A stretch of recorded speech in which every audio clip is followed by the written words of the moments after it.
El Colegio Bautista de Teología de El Salvador presenta. Bienvenidos nuevamente a su Colegio Bautista de Teología, en donde en esta ocasión estamos compartiendo con usted el panorama de la materia de Pentateuco.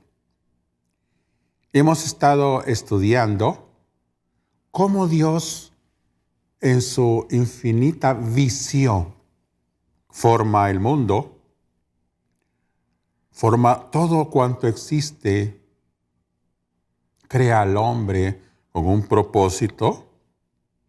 Y eso lo estudiamos en la primera parte del libro de Génesis, el cual, en su segunda parte, nos habla sobre la historia de los patriarcas del pueblo de Israel.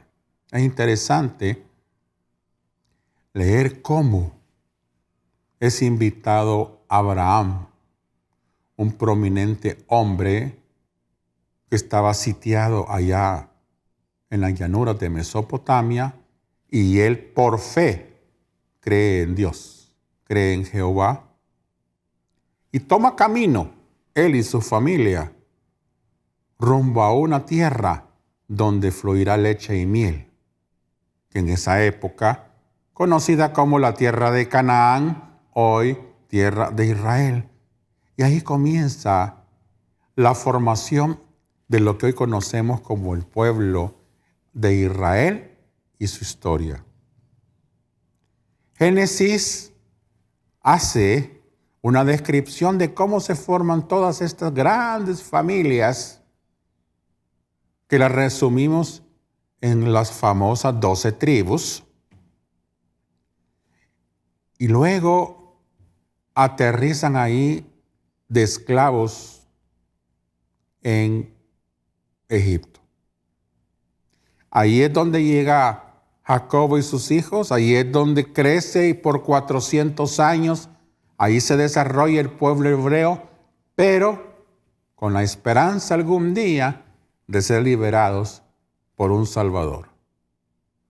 Mientras tanto, estamos con un pueblo esclavo.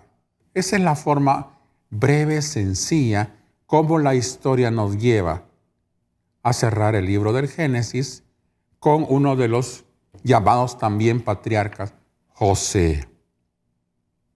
José muere, pero la historia continúa, y esos 400 años en Egipto, específicamente en Gosén, nos llevan a preparar a un personaje para este segundo momento, que es Moisés. Moisés, un ser que vive 120 años, dice la Biblia. Los primeros 40 como príncipe, conocedor del imperio egipcio y su monarquía. Los otros 40 como pastor, ya habiendo hecho familia como pastor. Y tercero, como líder, hasta llevar a su pueblo por el desierto hasta las llanuras allá de Moab. Entonces, todo esto que hemos dicho que fue escrito por Moisés y revelado por Dios en el monte del Sinaí, aproximadamente se habrá hecho ahí por los años de 1450 antes de Cristo. Datos curiosos. El Éxodo, como tal, es el inicio de la caminata, de la salida. Al llegar a la península del Sinaí, al recibir las leyes, ahí se escribe el Levítico y todas las leyes sacerdotales siempre en esa trayectoria y siempre en ese caminar, siempre en esa vía de campamento. Recuerde que ya en el campamento ya tenemos el tabernáculo de Moisés, ya tenemos al pueblo levita y ya la estructura social ya no es la de un pueblo esclavo. Es un pueblo que se está preparando para una batalla que es la que viene, que es la de conquista. Pero suben por la llanura del Sinaí hasta que el libro de Números nos describe la preparación que ese pueblo está recibiendo. El pueblo se forma en campamento, el pueblo se forma con un liderazgo en torno a las tribus, el pueblo tiene numeración exacta de cuántos soldados están preparados para la guerra. Números nos da los censos y nos prepara para la caminata por las montañas de Moab hasta la tierra prometida. Es ahí donde se escribe el último libro del Pentateuco, conocido con el nombre del Deuteronomio. Pero bien, ahorita hemos estado con Génesis, Éxodo. Hoy le vamos a dedicar unos minutos especiales al libro de Levítico, que como les dije, es el libro sagrado, es el manual sacerdotal, es el manual de santidad de Dios. Es decir, Dios ha venido preparando a su pueblo, lo sacó de esclavo, hoy lo tiene al pie del monte Sinaí, lo quiere santo. Ya el pueblo ya tiene la ley. Y eso es lo que tiene que aprender el pueblo hebreo. Entonces, el libro del Éxodo hoy le da paso al libro de los sacerdotes, al libro de sacerdotal, al libro número 3, que es Levítico. De igual manera, queremos dar ese panorama sobre aquellos aspectos importantes. No podemos darlo todo completamente porque nos llevarían buenas horas y jornadas de estudio bíblico al respecto, pero lo importante lo estamos compartiendo aquí hoy con ustedes. Levítico. Y él empieza a enseñar un sistema de sacrificios como preámbulo a lo que va a suceder en el Nuevo Testamento. En el Nuevo Testamento el sacrificio perfecto es el de Cristo. En el Antiguo Testamento aquí se da un sistema también de sacrificios, un sistema de holocaustos, un sistema de ofrendas para que el pueblo aprenda a buscar a Dios. De esa manera vamos a encontrar ofrendas u holocaustos que son voluntarias y otras que son obligatorias. Vamos a encontrar también a animales que van a ser sustituto del oferente, es decir, de la persona que va a pedir perdón, porque el que se sacrifica es ese animalito, no la persona. Por eso es que ese animal es un componente sustituto. Por eso decimos nosotros que la persona de Cristo, Él toma nuestros pecados y nos sustituye como Cordero perfecto a nosotros. Esa es la misma figura.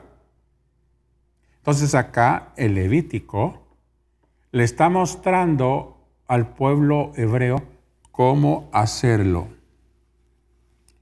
También hay materiales que se ocupan en estos sacrificios, harinas, grosuras, es decir, la grasa de los animales, etc.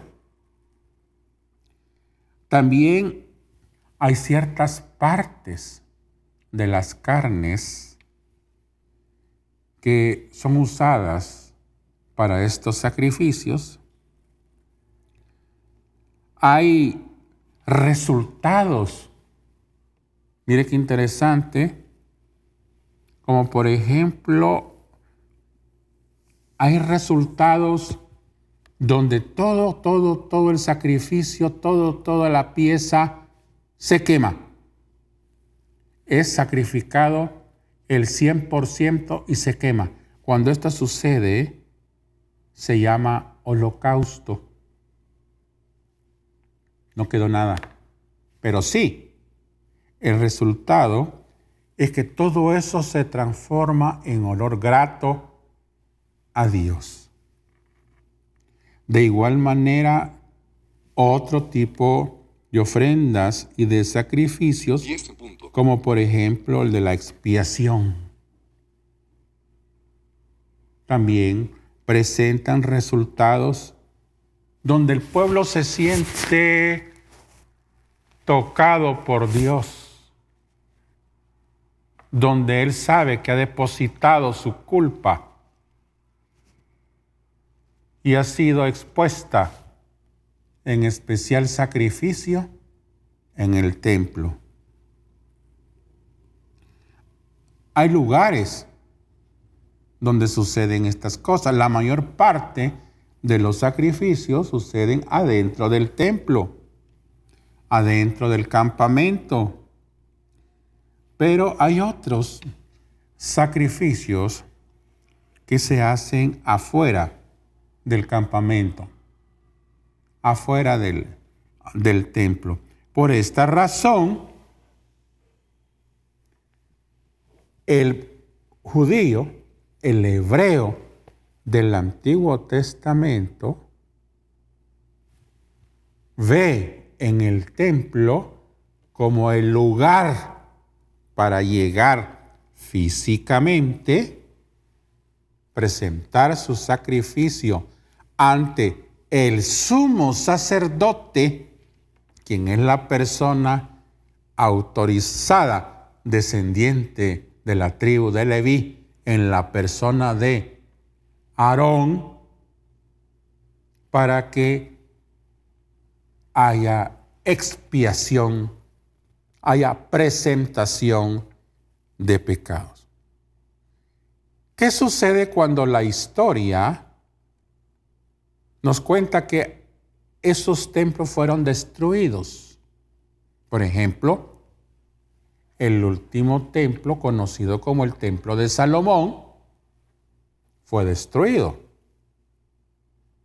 Y solamente quedan ahorita para la historia partes, secciones como por ejemplo el Muro de los Lamentos. ¿Por qué se llama Muro de los Lamentos? Sencillamente porque el judío ya no cuenta con templo. Como contaba en la época de Moisés, con un templo vivo, el templo de, incluso los conocidos templos de Salomón, etcétera, donde el hebreo llegaba a pedir expiación por sus pecados. Entonces, hoy lamenta que no hay templo.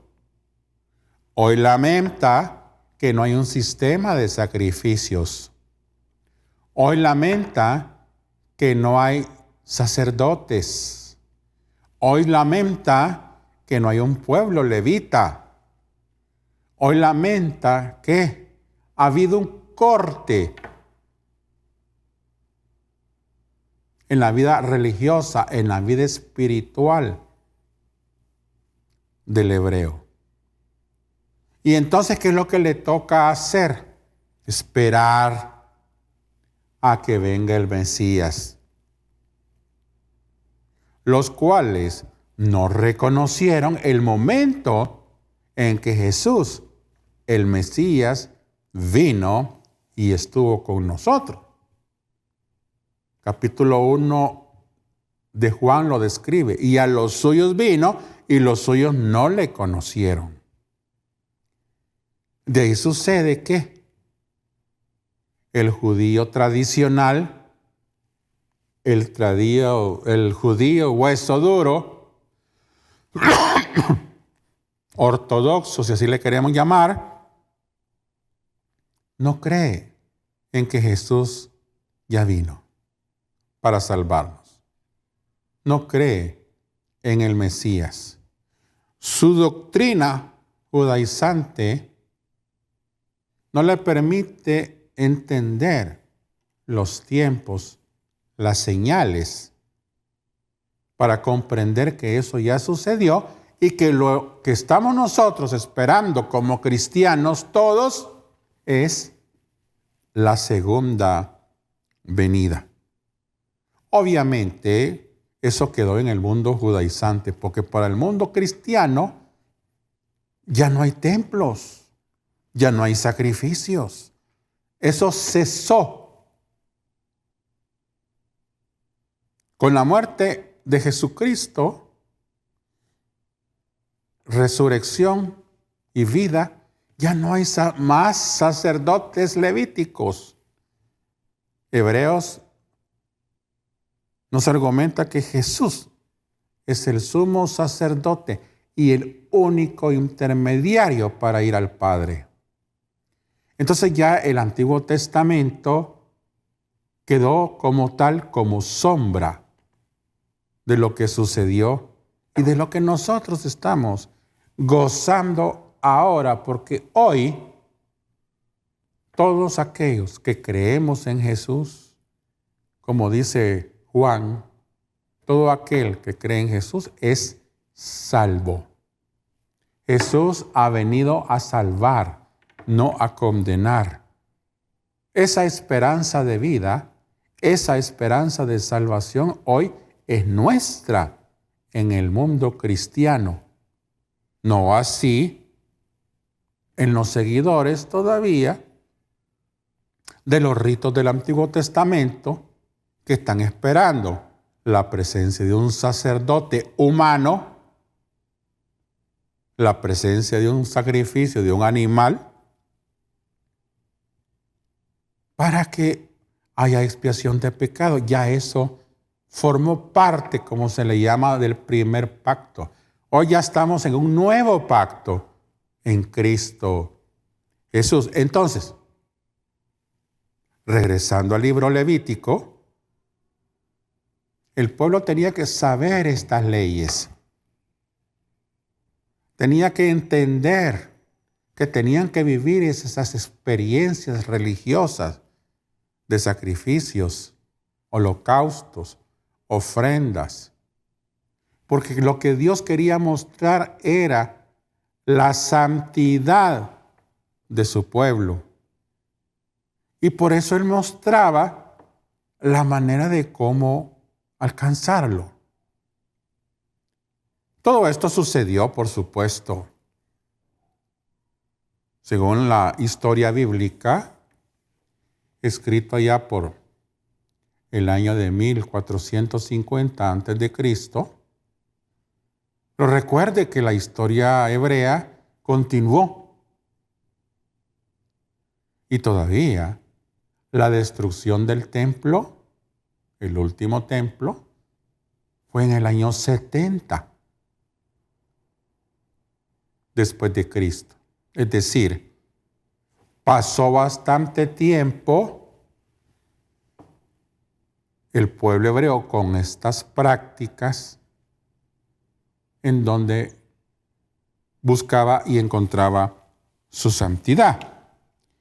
De tal manera entonces que la incorporación del tabernáculo como tal, ya sea en la época de Moisés de forma provisional o con la construcción de cemento, como pudo haber sido el de Salomón y los siguientes, representaban el lugar donde Dios se encontraba con su pueblo.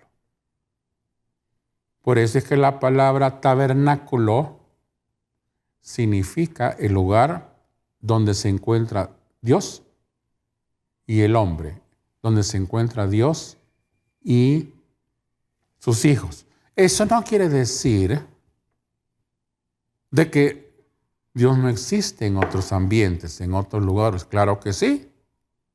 De hecho, la palabra en el Nuevo Testamento nos refiere a nosotros, los hijos de Dios, como templos vivos del Espíritu Santo, es decir, la morada de Cristo.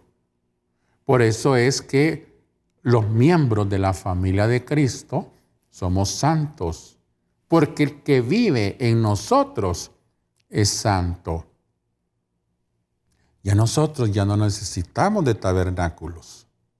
Claro, la iglesia como tal, hoy modernamente, se congrega en lugares. Pero cuando esto surgió, no había lugares físicos, como en el caso de las primeras casas de familia, como dice Hechos de los Apóstoles. Ahí no habían templo. Ahí habían lugares donde se congregaba, donde se compartía el pan, donde se compartía la doctrina de los apóstoles, donde se aprendía a ser discípulo. Esas eran las primeras iglesias. Esos eran los primeros lugares de encuentro. Igual como ahora. Nuestra casa sigue siendo el primer hogar. Y la iglesia es el hogar de la familia de Cristo. Por eso es que nos congregamos. Es ahí donde escuchamos palabras de Dios. Es ahí donde encontramos orientación y guía de la sana doctrina. Es ahí donde socialmente suceden principales acontecimientos. Entonces, la iglesia, como dice Pablo, es el cuerpo de Cristo. Ya no es las cuatro paredes. Ya formamos todos y cada uno es parte del cuerpo de Cristo. Entonces, ya no hay sacerdotes como en el Antiguo Testamento. Ya no hay sacerdotes levíticos que recibían la ofrenda del pecador. Ya no hay sacerdotes que elevaban en holocausto el sacrificio que presentaba el pueblo. O, en el mejor de los casos, ya no hay sumo sacerdote que rociara la sangre sobre el arca de la alianza, sobre la tapadera del arca de la alianza. Eso ya quedó en el Antiguo Testamento y para memoria de lo que pasó, de lo que fue, de lo que sucedió. Hoy tenemos una vida nueva en Cristo. En este sentido, si unimos los primeros 3 libros, Génesis, Éxodo,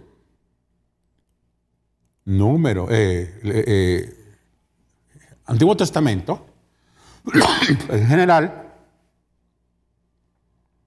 nos va describiendo cómo el Redentor se va preparando a su venida. Génesis lo anuncia. Génesis 3:10. Después de la caída de Adán y Eva, hay una promesa de un Salvador.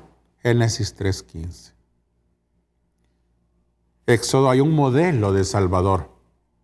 Moisés. Hay un modelo de tierra prometida, conquistada por el pueblo en la persona de Josué. Y así sucesivamente, el Antiguo Testamento se convierte en la historia preparativa de la venida del Redentor. Hasta Malaquías, hasta el profeta Malaquías. Los evangelios, ya conocidos por nosotros, es donde se manifiesta el Redentor. Juan nos habla de Dios. Mateo, Marcos, Lucas nos hablan de la humanidad de Cristo. Nos hablan sobre el gran siervo de Dios. Al encontrar una armonía de los 4 evangelios, nos acercamos a entender el misterio del cuerpo divino y humano de Cristo. Esa simbiosis, ese misterio especial que solamente la palabra de Dios lo puede presentar. Cristo resucita y nos deja al Consolador. Los Hechos de los Apóstoles, entonces, es la proclamación del mensaje de Cristo. Es el caminar de la iglesia, que no termina con finalización del libro. Continúa hasta nuestros días. Las epístolas, que son la explicación de la obra de Cristo, en voz de Pablo, en voz de algunos apóstoles. Y el Apocalipsis, que es lo que está por venir. Entonces, Génesis, Éxodo y Levítico, que es lo que tenemos ahorita, estos 3 primeros componentes, son los primeros pasos, son las primeras semillas que la palabra de Dios siembra en el estudio bíblico para comprender lo que ha de venir. En otra de las entregas vamos a estudiar el libro de Números y el libro de Deuteronomio, que son en su conjunto esas 5 grandes líneas gruesas de lo que Dios quiere para su pueblo, para su pueblo elegido y para nosotros mismos. Entonces, estamos al cierre de esta tercera entrega, el libro de Levítico, y nos vamos a preparar entonces para continuar con la ruta del Éxodo y empalmamos con el libro de Números y Deuteronomios, que lo haremos en una sola entrega. Bendiciones y continuamos en la próxima.